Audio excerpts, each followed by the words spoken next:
All right, guys. So you might notice that I am at Woodmont.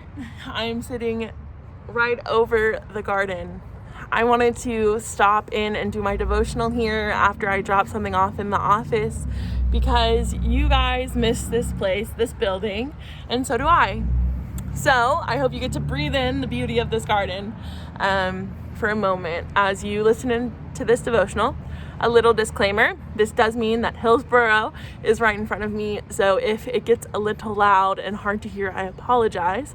I've tried to wait for a break in traffic, but life goes on even while we are in quarantine and people still need to drive to work.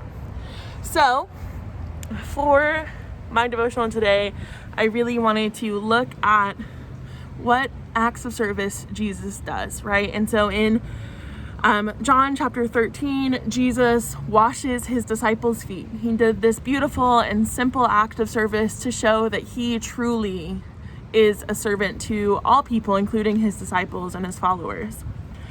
But at the end of this chapter, right before Jesus kind of talks about how Peter is going to deny him for his upcoming crucifixion, he gives a new commandment, a very important commandment.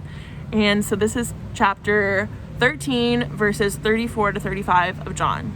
It says, "If I give you a new commandment, that you love one another, just as I have loved you, you also should love one another.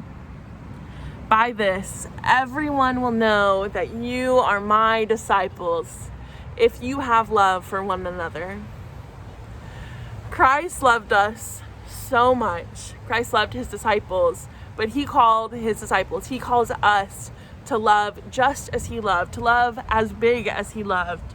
And I know that might seem harder while we are sitting in quarantine and isolating away from our friends and a church and school and everything like that. But it's okay, because love is not bound to any place. It's bound to the people. It is a relationship between people. And just because you might not be able to see them in person doesn't mean you can't love them. There's a ton of ways to love during this. And I want y'all to think about that. How can I love someone when I can't see them? How can I love someone when I can't hug them as tightly as I want to right now? How can I love people while we're in this situation? So, that being said, I am challenging y'all. Woodmont Youth loves. It loves so big. All of y'all have such big hearts and you care about people so deeply. So I want to see that. I want y'all to do an act of love. I want you to serve someone, whether that's helping your parents with something in the house, whether it's taking your dog on a walk, whether it's sending a letter to a friend, whether it's praying for people you might not have thought about in a few weeks.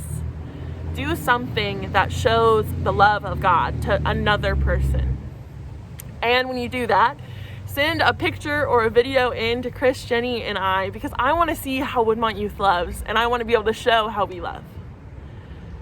This is a season of uncertainty, of anxiety, but also one of love. I have seen y'all show up for each other in not maybe a physical way, but an emotional and spiritual way, and I'm so thankful for each of y'all. I'm thankful for this church that may not be gathering in person, but still gathers together each week in so many ways. Jesus loved us so much that he gave us a commandment specifically to love as he loved. And I know y'all can do it. So go out and stay in and show that love. Amen.